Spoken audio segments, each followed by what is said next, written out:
Welcome back, guys, to Next Stop, Central Florida Homes. I'm David G., your expert realtor guide here in the Villages, Florida.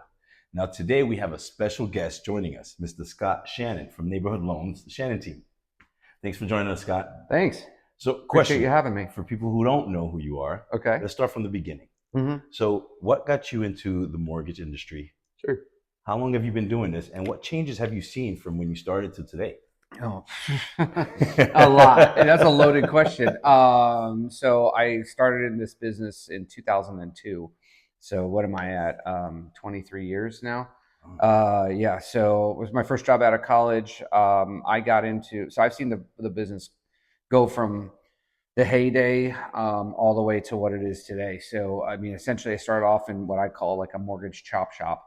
All we did was refinance. I basically worked for the Wolf of Wall Street version of lending, honestly. Wow. Yeah, like when you watch The Big Short and you see that scene where they Mhm. go to the mortgage brokers and they're like, I'm making all this money, I'm making these clips and all that stuff. Like I literally worked for a place like that. It was a bunch of like, hey dude guys, it looks like look like the Jersey Shore. And a bunch of 20-year-old, I mean probably 220 something year old guys and a handful of women, just pounding phones, pushing refinances. Honestly, I figured it out within like the first year and a half I worked there that it was not what I want, how I wanted to do business because Mhm. it was really dirty. They were just looking for low hanging fruit, people who didn't know any better, pushing them into refinances that maybe they should or shouldn't do at high interest rates and charging them through the nose, really ripping people off. Honestly, it's the bad way of doing business. And actually I saw what we were doing. I mean, we could do those loans, those ninja loans that people call it, no income, no asset verification, um, pick up payments where you could literally negative amortization payment schedules, all sorts of just dirty loans, which ultimately led to the 2008 crash. So of course I went through that, went broke. That was not fun, especially with two children and a third on the way back in 2008. Actually, no, yeah, 2008, my second son was on the way, and man, that was rough. But made it through that period. And what's good about, like, I think we're going through another one of those type of periods right now. And what I find that's really good about those periods for the industry is the people who make it through and persevere tend to fill a vacuum on the other side of whatever the negative Mhm. time was. One of the coaches I had actually, he made a really good statement. Is you're either going into a storm, you're in a storm, or you're coming out of the storm. And that's basically the cycles of life, right? Mhm. So, right now, I would say to some extent, we are either in the storm or slightly coming out of the storm as it comes to real estate, mortgages, and all that, and all those things. And so, I'm looking forward to the other side of the storm right now. And I think we're going to have probably a nice 10-year run after this of steady business once we get through this mess that we created for ourselves. So anyway, but that's my backstory. Yeah. Well, that's great. Yeah. Now, Yeah. here in the Villages, this Mhm. is a bit of a niche community, the Villages, Florida. Right. What's your take on local expertise? How do you, being one of the local Hmm. lenders, Yeah. hold that advantage over the outside lenders? Yeah. So, I mean, the Villages is a very unique market in the sense that, it's pretty much all retirees. They typically all have pretty good credit. And so, really, a lot of them are looking on the advice on their situation. Maybe they're only going to need the loan for a short period of time.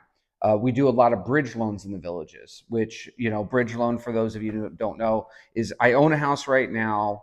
I want to buy a house before I sell my current house, and that's where all my money is in that equity of that other house, right? So a bridge loan can be used a couple different ways. It could be used to fill the gap, right? So we do a bridge loan on the house you own now, and we take maybe 100,000 out of that current house. We use that for your down payment and closing costs on the new house, and we do another mortgage. So we're doing two loans, another mortgage for the rest of it. So you Mhm. could buy your new house, not have any money out of pocket, because a lot of your retirees in the Villages, right, they don't want to pull money out of retirement because now they're going to get taxed on it. Mhm. And all the money that they don't get taxed on is the equity in the house. Excuse me, I'm still getting over something. But but yeah, the bridge loan product is a great product for that. And then a lot of those folks in the Villages too haven't gotten a mortgage in 15 or 20 years, and so bringing them up to speed in a way that they can understand on the paperwork that's needed, the requirements and things like that. Some people, like, it's like when you ask them for documents, it's like you kick their dog. You know what I mean? They're like, Yeah. what do you mean? I have great credit and I have money. It's like, unfortunately, our government made guidelines and rules, and we have to get the paperwork to fill those guidelines and rules, right? And so, one thing that we do, I think, really well, better than most, is our team will handhold the clients through that paperwork process and make it as easy as we can make it on them. So that brings down the stress level a lot. That's Yeah, definitely needed because buyers go through enough stress with right. the purchase process. Right, So exactly. Yeah, it's probably, I mean, other than, getting married, getting divorced, God forbid, buying a house and changing jobs are probably the four, and having a kid, our right? Those biggest are like the stresses. five biggest stresses in most people's lives, right? And so we know that buying a house and selling a house is on that top five stress level items. No, definitely. So we try to do as much as we can to alleviate as much of that stress as possible. So Yeah. the other kicker too for the villages that is unique is and why using a local lender is so important is local appraisers. Because if you use some national lender, if they send some appraiser from up out of the area who doesn't know that market, like villages is really unique, right? The price of a house, how close you are to one of those village squares is substantially more, right? Like, but it could be the same house that's two neighborhoods further away. It could be the same exact model, and one of them's going for $150,000 more. I've had low appraisals that I've heard about, not that I've had, but from other out of like large institutional lenders, because they sent some appraiser up who's using comparables from a different neighborhood that's not as close to one of those village squares, and they look at it and go, well, it's a village neighborhood, it's the same model house. Well, I can use those comparables. No, you can't. No. No, it's like it's the difference between being, on the golf course and not on the golf course, or waterfront or not a waterfront property, right? That short drive to one of those village squares can make $150,000, $200,000 difference to the price of the house, as you know. And a lot of these appraisers from out of market don't understand Yeah, that. one of the Yeah. bigger confusions in the community. It's so Yeah. cookie cutter Right. that people don't understand that Yeah. those are the small little details that Yeah. impact. Yeah. You're paying for the convenience of being where you want to be in the villages, right? And so certain areas are more desirable than others, right? And so a lot of people who are not local lenders don't know that. They'll just go, well, look, there's two houses, they're the same houses. One's in this neighborhood, one's in that one. Why is this one 100 grand more than this one? It's because it's Yeah, closer to the because of the square. the Yeah. small details. Yeah. Huge. It's a big detail to know, small, but big. Yeah. Yeah. Well, Yeah. one of the things since I've met you, you've always been big on educating clients. Yeah. Mm-hmm. So that takes me to one of my first topics: Sure. Okay. government rates versus mortgage rates. Okay. So here, when we talk about client education, there's a lot of confusion around interest rates, especially when people hear about government rates or rate drops, right? Cutting rates. Oh, cutting rates. So Yeah. when the Fed reduces the interest rates, does that automatically mean that mortgage rates go down? No. In fact, it's completely the opposite. In fact, the last four rate reductions on the Federal Reserve bare interest rate, actually the mortgage rates went up. Yeah. Interesting. Like the last one we just had, mortgage rates went up. Not much. I mean, minutely, but they went up. And what the people don't understand is, so let's talk long-term and short-term lending. When the Fed lowers the Federal Reserve rate, that is the shortest term loan in America. That is what banks lend money to on an overnight basis to settle their books for that day. Okay. And so when the Federal Reserve lowers the Federal Reserve rate, they say, right, that is the most base level rate because it's a 1 day loan. All right. A mortgage, we all know, is a long term loan, right? So mortgages are more based on the 10-year Treasury bond. Okay. And so the 10-year Treasury bond isn't really affected by those short-term rates. And so what people really need to do is just watch the the 10-year Treasury yield. If that rate goes up, then mortgage rates are going up. If that rate goes down, then mortgage rates are going down in theory.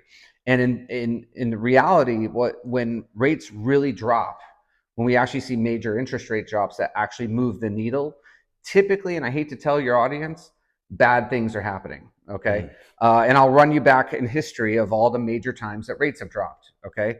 The last one was COVID. We shut the whole world's economy down. And what did we do? We printed like $14 trillion. And when you print a bunch of money, that's what actually causes rates to drop. Okay. When the Fed injects money into the economy. The last time before that was the 2008 housing crash. Similar. Before that was what? 9/11. Before that was the that was the 1990s .com bubble. Before that was the 1980s savings and loan crisis, and before that was the 70s oil embargo. All right. Those are when the rates really dropped. What happens when the rates really drop? It's followed a couple years later, like we just saw, by the rates being pushed upward because we have an inflation problem now. The price of cost of living has gone through the roof, right? Including home prices. I hate to tell you, your audience, the home prices got inflated just like everything else did. Okay. And so now we're correcting that problem. In fact, I believe, I probably, some of my peers would slap me for saying this, I think we need to keep the rates higher because I don't think the problem is the rates. The problem is the home prices. We're in Central Florida, okay? The median household income here is about $70,000 a year for a working family if you take out retirees. Now, I know you're talking the villages, so let's talk retirees too. But the villages have gone through a major price reduction right now, and it's because typically in a normal market, 50 to 60% of the people who buy in the villages still take out a mortgage. Well, right now they're looking at it and going, at these prices and this mortgage rate, I'm not going to buy in the villages. I might go to a different 55 and older community because the villages is too expensive. So a lot of the sales that have happened in the villages over the last 3 or 4 years, the majority of them have been cash purchases. And those are the baby boomer age people who have the cash to be able to do that. But you're eliminating all those people who would buy in the villages but need a mortgage to do it. And so they're not buying, so your buyer pool is smaller, and therefore you're having the problems you're having down there. Does that make sense? Yeah, 100%. Yeah. So we're in an affordability crisis, really. A 7% rate, if you look over a 40-year period of time, is actually below average. It's below average. And we're actually below that right now. The average rate right now is about 6.5 on a 30-year mortgage. So we're even below the 7%. So my personal take on it is we need prices to come down and be more affordable. I know that stinks for home sellers, but that's what's going to start moving the market, in my opinion. And if the rates drop, they do, but I think it's only going to happen if something really bad happens. And we don't want that either, right? Yeah. Like, I'd really like to keep I think most retirees in the villages would agree they'd prefer their IRA that they have to not lose 30 or 40%, which it probably would if we have a major rate reduction in the mortgage industry. All right, so you've explained why buyers can't anchor themselves to government rate cuts. Now let's talk about real numbers and scale. Okay. Because this is where people really wake up. Okay. So what does a 0.25% difference make in interest rate? What does it actually mean in an or mortgage monthly payment? So what I think your audience should know more is every 1% lower interest rate that they can get on their mortgage is equivalent to them getting the house for 11% less in their payment. Okay. So if you're buying a $200,000 house, right, and the mortgage rate you were going to get was going to be 7%, but then you could get a rate of 6%. It's as if in your monthly payments, it's as if you got the house for 11% less. I think that's something that the audience, yeah. So the big thing that we try to educate our clients about is if they plan on holding the house and the mortgage for at least 3 to 4 years, they're better off making a higher offer on a house and getting 3% seller contributions to use to buy their interest rate down to about, that buys their rate down about 1.5 to 2 points, 2% lower. And that's going to save them a lot more money than just getting the house for a little bit less. Okay, that makes sense. Yeah, a lot of people are focused on the price, which if you're a cash buyer, that's all you can focus on, right? But if you're a mortgage buyer and you're going to keep that loan for a while because you don't have a path to just pay it off in the short term, right? You're better off going, okay, Mr. Seller, hey, I was going to offer you $300 on your house, but I'm going to offer you $309, and I want that $9,000 back in the form of seller contributions, and I'm going to use that money. I'm going to buy my rate down. And now you're saving far more money in interest on the long run. Yeah, because than you would by just getting the house for $9,000 less. You see what I'm saying? Yeah. Because otherwise you're just giving all that money to the bank. In interest. Over the time. Yep, in interest. Makes sense. Yep. Makes sense. And it's a strategy people didn't. The last time we had to do this was like 1992. So most people in the industry right now, I was 12. Familiar. I was 12 years old. Okay, so I just like to study history. Funny story, actually. When the rates started going up, you know what I did? And I'll give a shout out to my friend Janice Ayers. Okay, she's been in real estate like 50 years, and she's the sweetest lady on the planet. And I called her up and go, Miss Janice, how in God's name did you sell houses in the late 70s, early 80s when the rates were like 15, 17, 20%? And she goes, oh, sweetheart, it was easy. We would just get seller contributions and use the money to buy the rate down. and then it made it more affordable for the home buyers. Wow, And that I makes was like, sense. the light bulb went on over my head, and I did the math, and I created educational classes for my agents and for my clients to teach them this is what we should be doing. And it makes sense for most people. It makes sense. Really, this makes Yeah, sense. yeah, This makes sense. yeah. At the end of the day, that's what you want. You're Mhm. looking at long-term savings That's right. when you're looking at a mortgage. Hmm. I guess that's why rate of loan is only part of the equation. Hmm. The structure of the loan matters just as much, sometimes more. Right. So let's talk about loan programs Hmm. that give buyers flexibility. A Hmm. lot of village buyers are in different financial positions. Hmm. So what are the most common loan programs you see used here in the Villages, Florida? There's basically two primary loan programs. Number one is conventional lending, which is your Fannie Mae and Freddie Mac stuff. That's probably 70% of the loans done in the villages. And the other one is VA, because you got a lot of retired veterans down there. Okay. Thank you all for your service. Yeah, thank you. And so conventional is your cookie cutter, what you hear, you don't have to put 20% down. You're only required on a primary home to put 5% down. Rates are decent on those. VA is obviously for our veterans. Okay. I'm from a big family of veterans. I'm the first generation that wasn't in the military.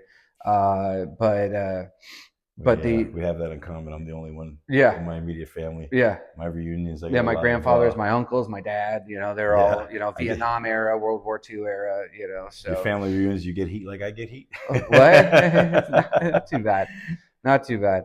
But yeah, I mean, long story, for our veterans, the VA is great, and the villages is a perfect fit for veterans.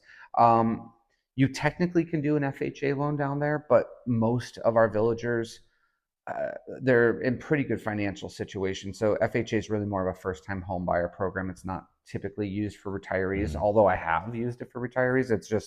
It's pretty rare. So I mean, it's pretty cookie cutter down there, to be honest with you. If you are an investor, then you could get into some interesting programs. I know investing in the villages was hot for a little while, probably 5 or 6 years ago when prices were still lower and interest rates were lower. It's kind of cooled off right now. I would expect, as we see the prices continue to come down, which I honestly think we're going to see another as much as 20% correction by the end of next year. Oh, wow. So yeah, That's substantial. Yeah, substantial. because Something to look forward to. yeah. I mean, let's say this much. Let's say rates do drop. A lot of people are like, oh, well, then everybody's going to buy and it's going to make the home prices go up. I would actually argue that that's not the case. What will probably happen is we'll still see the prices drop for 2 to 3 years, because right now we have more inventory on the market, not only in the villages, but the greater area of Central Florida. We've got more homes on the market than we've ever had. So our inventory is way up. All right. And let's say rates do come down, we will see a lot more transactions. But what's going to happen is those people who were saying, like, I've been stuck in this 3-bedroom house and I had another kid and I really need a 4-bedroom house, but I've got such a good rate and such a good payment on my 3-bedroom house, I can't financially justify buying buying a bigger one, because it's just, my payments would be like way more, right? When the rates do start to drop, then they might get off the fence and go, you know what, it's time, I'm selling my house, I'm buying another one. That's not taking homes off the market. That's a 1-for-1 transaction. So we're actually adding more inventory and we're not taking any extra off. And circulating. Have you ever seen where financing still makes more sense to a cash capable buyer? Oh yeah, a lot of times. I think a lot of it has to do. So you're talking about, we want to talk the villages specifically, or in general? Well, let's stay with villages specific. Okay, so here's a perfect example. A lot of people don't think of the tax implications of taking funds from wherever they might have them in order to pay cash for a house. So they come down to the villages and they go, hey, I'm going to pay cash. And then they talk to their financial advisor and they're like, listen, if you pull that much cash out, you're going to have to pay, you're going to get hit with $100,000 tax bill this year. Because I mean, I've seen clients with, $2, $3 million, $4 million in cash liquidity, but they might have to sell stocks that have made a large earnings, right? So when you sell those, if you have to sell securities or the money's in an IRA and now you're going to get taxed on it as real income. So that's the number one thing I'd say in the villages is people who could pay cash, but if they do, they're going to pay way more money to Uncle Sam than they would in interest on a mortgage, right? So I'd say that's number one for the villages, is really looking at your situation. And if we structure the transaction rate, like if you're making 8, 9, 10% in your IRAs, why wouldn't you take out $150,000, $200,000 mortgage, right? Because your rate's going to be, if we structure it right, we're going to get your rate in the mid to low fives on a 30-year fixed. If you want to go 15 years, we could do that. That would be even slightly lower, all right? And then you still have your money there. So if down the road something happens and you don't want the mortgage anymore, you can always pay it off, right? But if I'm always looking at how can I use my money to make the most money, right? Why would I want to tie up? Let's say I'm buying a $500,000 home. Why would I want to tie up $500,000 so I just don't have a mortgage payment when I could take out maybe a 250, maybe put 50% down, take a loan out for 250? My payment's like $1 or $2 grand a month. But that 250 that I still have in the market, if you're making 10, 12, 13, 14% return, which I mean, last year, like I said, the S&P 500, I think is up to over 20%. Wow. If you just put into the SPY, which is the S&P 500 index fund, if you just had bought that, your money made you 20% return. If you're paying a mortgage that's at 5.5%, guess what? You made 15% return. You made money. You're making a 15% return. So, like, to me, maybe it's just a mental thing with a lot of, I just don't want to have a mortgage. Okay, that's fine. But if the smart money would tell you always have a mortgage as long as you're making more money where your money's sitting, right? If you're losing money, if the market starts to tank, then that's when you'd probably want to. That's when you take it out and pay off the loan. So it's more about where is your liquid going to continue making you the most benefit. Right. Yeah, paying cash for a house. Now, I mean, if you're just so swamped with cash that you're good to go, sure, pay cash. But for most people who are actually thinking through or talking even to a financial advisor, they would tell you, no, take out a small, maybe not you're not going to finance 90% of the house, but you could definitely finance maybe 50%. A portion of it, yeah. A portion of it, It would be a smarter approach. Yeah, and we do a lot of loans in the villages for those situations. So we'll get a $500,000 contract, but we're only doing a loan for $200 or $250. Yeah, Right. So on the other end, we have buyers looking for ways to structure payments, timing more tactically. That brings us down to what we're discussing: the buying downs and the loan structures. Right. So, what is an interest rate buy down? Interest rate buy down. I mean, there's two of them, right? There's temporary buy downs and permanent buy downs. A temporary buy down is where you can do them. They call them 3-2-1 or 2-1 or 1-1. All right. A 3-2-1, it takes your rate, whatever you're getting, and lowers it by 3% the first year, 2% the second year, and 1% the third year. And the only time it typically makes sense to do those is where we see it a lot is builders, where the builder is doing a temporary buy down. We do occasionally see it where a seller of a regular house is offering a temporary buy down, but a temporary buy down only is lowering what all they're doing is, if your rate is let's say your rate's supposed to be 7%, right? And now for the first year, it's going to be 4%. All that's happening is the seller is giving a credit for the difference. So they're giving a large credit to the buyer, which then fills the gap in the difference in the interest. So it's not that great. My opinion is it's kind of like smoke and mirrors. Like, to me, I think in Central Florida area, we're full of retirees. We're full of regular folks working who just want to know what their payment's going to be. And that's not going to change. Right. And so in my opinion, that's why the temporary buy downs really isn't a real smart move for most people, because what happens, you get that temporary buy down, and then the way it's sold is like, hey, after your temporary buy down period, rates should have dropped by then, and hopefully you can refinance and get a lower rate for the rest of the loan, right? Well, what if you can't? What if rates are still high? Then you're stuck. Yeah, and I don't like that. For the last several years, up until probably 2025, a lot of lenders were pushing this as the golden goose. And now what happened was, all those people that were lied to and told, oh, rates are going to be lower, they weren't. And so they're stuck with these higher payments and they're pissed off. Yeah. And so to me, I just don't think it's the greatest thing for most people. I think that maybe 10%, if you were in Silicon Valley or somewhere where you've got higher net worth people who are really concerned about long-term growth and all that and want to play the market, yeah, then maybe those people would, a temporary buy down would make more sense because they really watch that stuff. But your average Joe doesn't watch that stuff. They just want to know, here's my payment, this is what it's going to be. A permanent buy down is where we use the seller credit to permanently buy your rate down, and it stays that way for the whole life of the loan, from day one. So that to me is, for most people, that's the better way to go. That'd because be more common Joe yeah, used yeah, buy down. yeah. It's just, I know, here's my payment. It's going to stay that way forever. The only thing that's going to change potentially every year is your taxes or insurance, right? Which That's normal. That's normal. So you can't do anything about that. Mhm. So those are your two main differences between the two. So are buy downs more effective than reductions? What do you mean? When price reductions. So when you're Oh, heck yeah. structuring the offer. Yeah, think about it this way. So every 1% lower interest rate you get on the mortgage is equivalent to you getting the house for 11% less. Yeah. So most sellers aren't going to drop the price 11% for you. No. But they'll give you enough of a credit to bring your rate down by 1%, right? Yeah. And so you get a payment as if you got that. My average client, typically when we structure these correctly, is getting a rate that's about 2% below the average. Mhm. Okay. And so if you're getting 2% lower rate, that's equivalent in your payment to getting the house for 22% below its current listing value. So most sellers, like I said, are not going to give you 22% off. No, But if they give you 3%. 3, 4, 5% Yeah. credits, that it will give you a payment as if you got the house for 22% less. It's a win-win because the seller gets a price that they're willing to accept and the buyer gets a payment that they're willing to accept.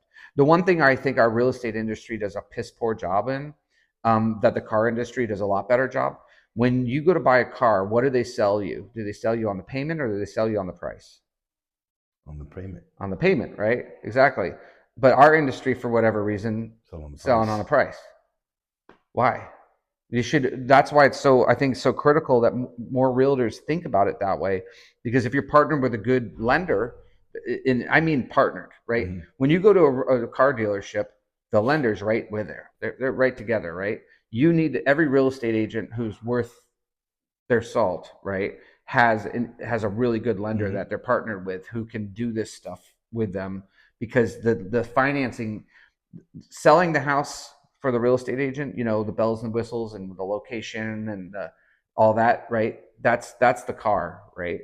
But the finance part is what gets the closing. Mhm. You need that piece to really put the seal of the deal, because if the payment's affordable, they're buying. If the payment that they view it isn't affordable, they ain't buying. It could be the nicest house on the planet. It could check all their boxes. They're not going to buy it if it doesn't fit their budget. Oh, 100%. Yeah. No, I agree 100%. You do need a lender. I mean, even as a realtor myself, Right. I have to have a lender. That's why I call you all the Right. time. Yeah. Because those questions come up and you need somebody with the knowledge to clarify. Because it comes down to dollars and cents. Right. Absolutely. To structure the offer correctly. Yep. Structure gives buyers options, right? But preparation gives us leverage. Right. Walk us through what someone should be doing 6 months before preparing for a mortgage, or strategies that they could use to make these offers available to them. Number one, obviously, know that you have good credit. Yes. Okay. Because credit opens or shuts the door for financing, right? If you have good credit, you're going to get you qualify for a mortgage. Then the question's how much, right? And then that's the other thing, is really look at how much you comfortably can afford in your monthly budget for your mortgage, taxes, and insurance and homeowners association fees, right?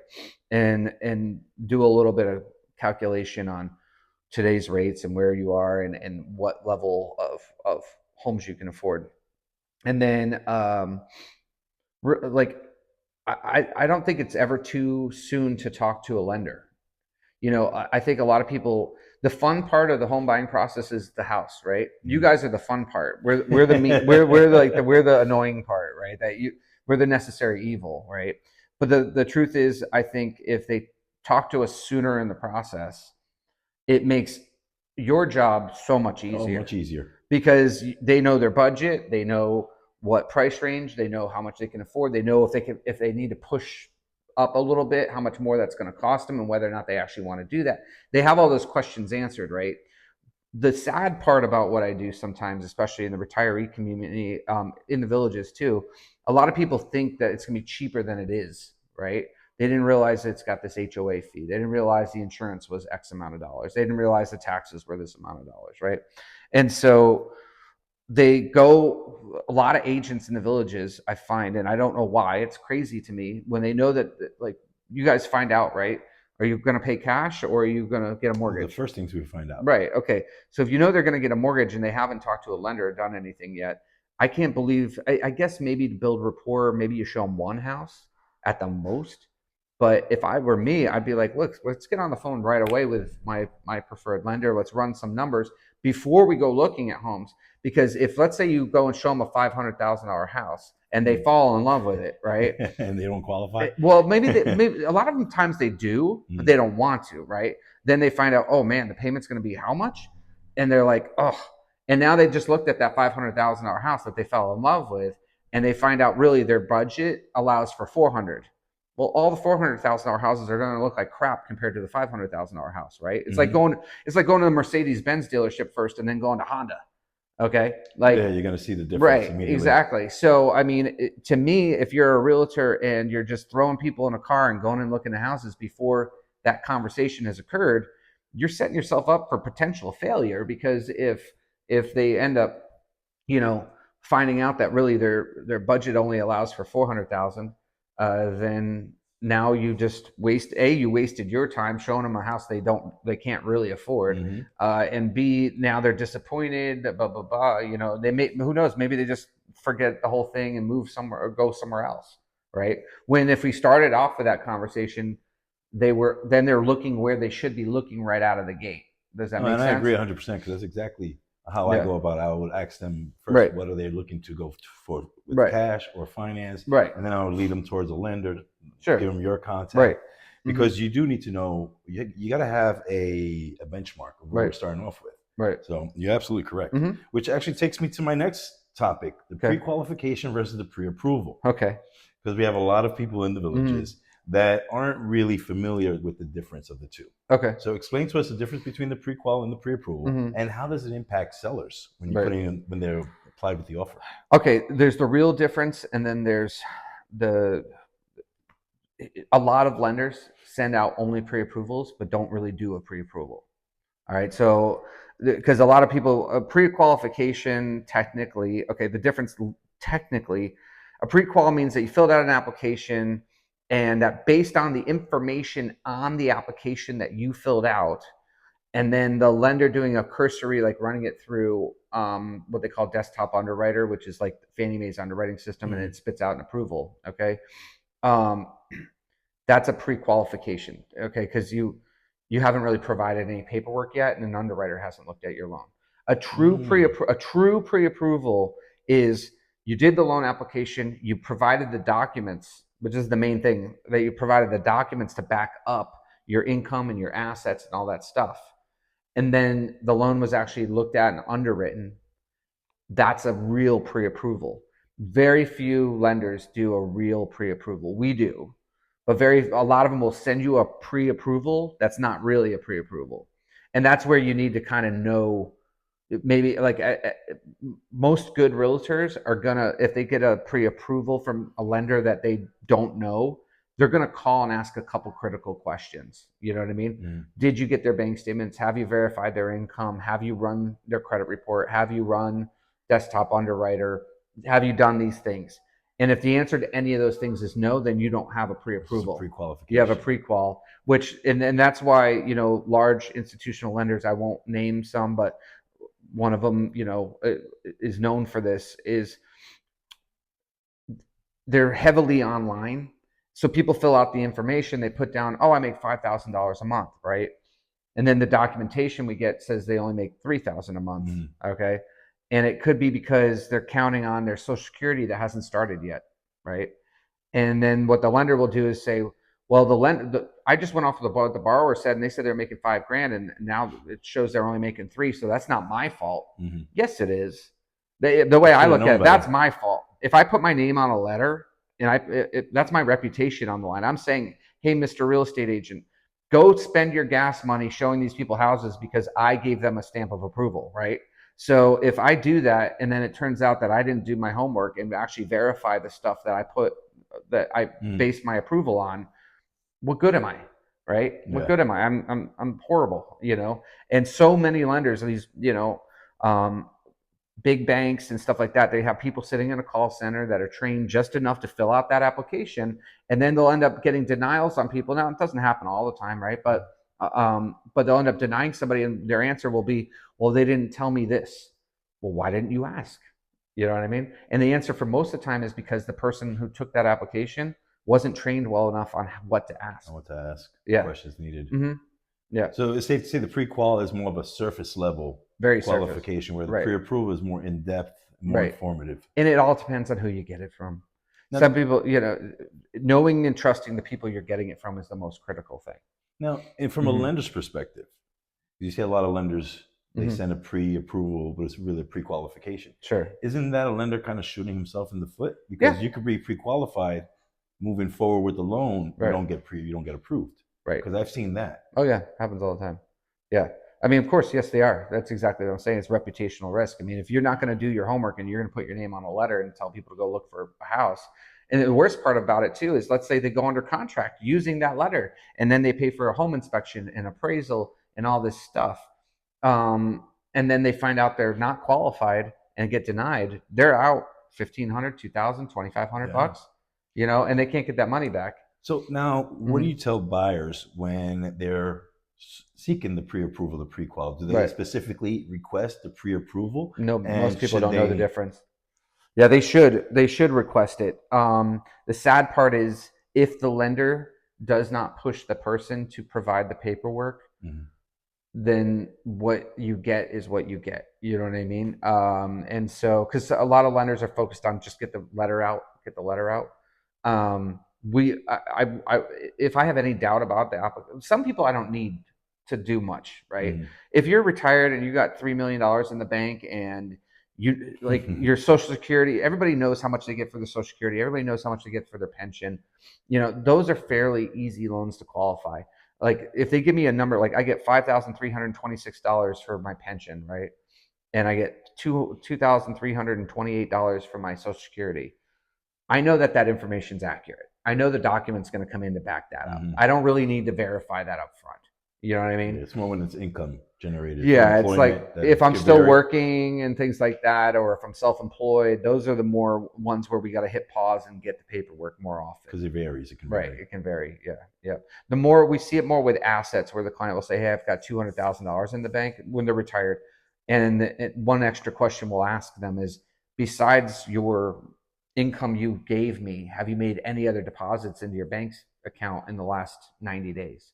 And if they go, "Well, I just sold an RV for 50 grand," then we're going to say, "Oh, hold on a minute." You know what I mean? Now we got to verify that. Check that out. Yeah, exactly. It's just knowing how to ask the questions as you're going through the application, so that you uncover those things that they don't know, because they don't know that we have to verify the assets over the last 60 days. And so have they made that large deposit in the last 60 days and they don't have the documentation to back it up, we can't use it. You know what I mean? That makes sense. And a lot of buyers are unaware. Yeah, they don't know. You just go throughout your life, you had a big garage sale and you sold a bunch of stuff, or, you sold a boat. Okay, cool. Who cares? There's no rule that says you can't just take cash for the boat and put it in your bank account, right? Yeah. But when you're getting a mortgage, we have to verify all those assets. So if 50 grand shows up in your bank account and you can't source it, then we can't use it as money toward the transaction. Yeah. So say during the process of the mortgage, your bank account becomes a very sensitive nuance to this whole process. Yeah, absolutely. Now that we've talked about the setup, let's talk about execution. Okay. So once you're under contract, things tend to change. Right. So what should buyers absolutely not do once they're under contract during the mortgage process? Oh, yeah. What are some of the mistakes that you've seen that can derail mortgages? Sure. Whatever the income is that we're using for your application, don't change it. So if we qualified you off a certain amount of money, don't change it. So if you're working, right, don't quit your job. Don't change jobs. If you anything to do with your credit, don't make any big purchases. Once you're under contract, we normally have you for 30 days of your life. Okay, you can wait to buy the car.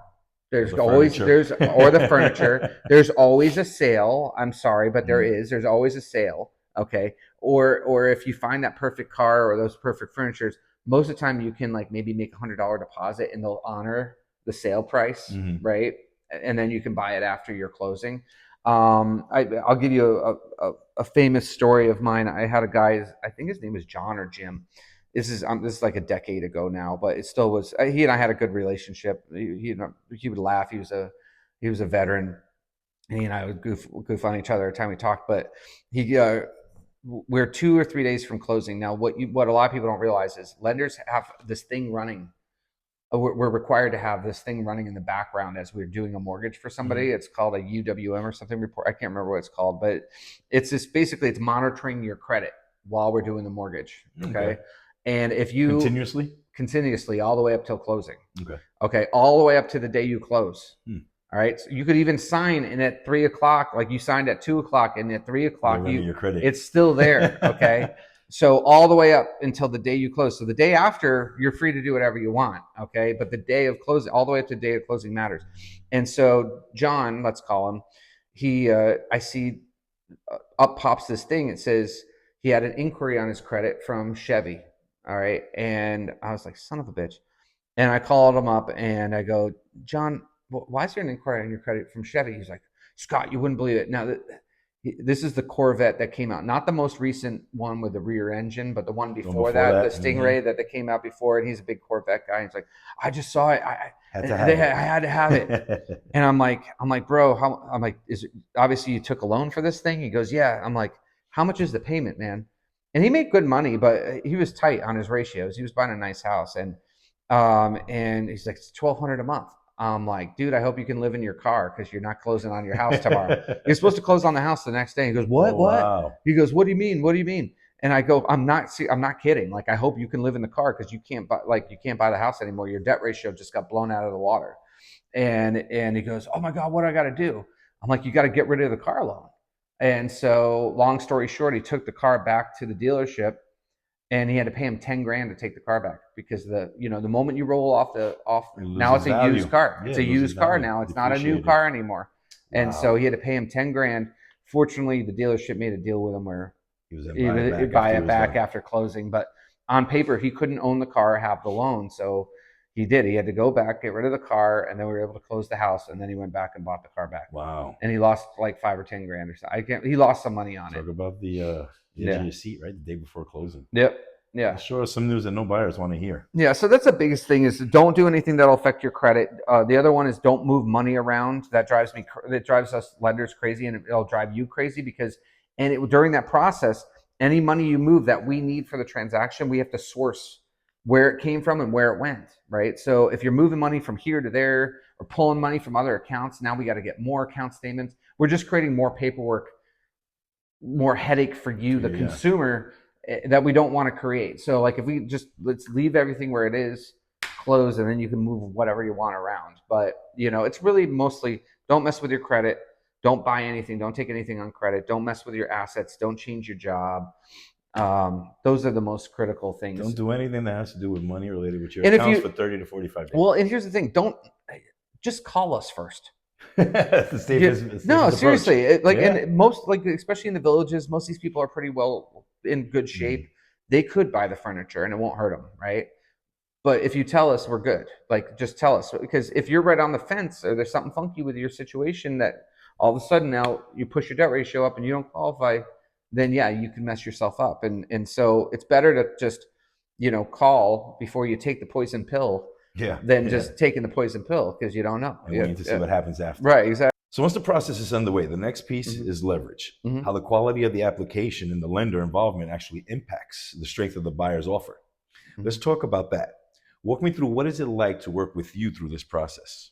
Absolutely. So part of this is our partnership with the real estate agent, right? And so there's a couple critical factors. So step one, obviously, we pre-approved the client. We gave you the pre-approval letter.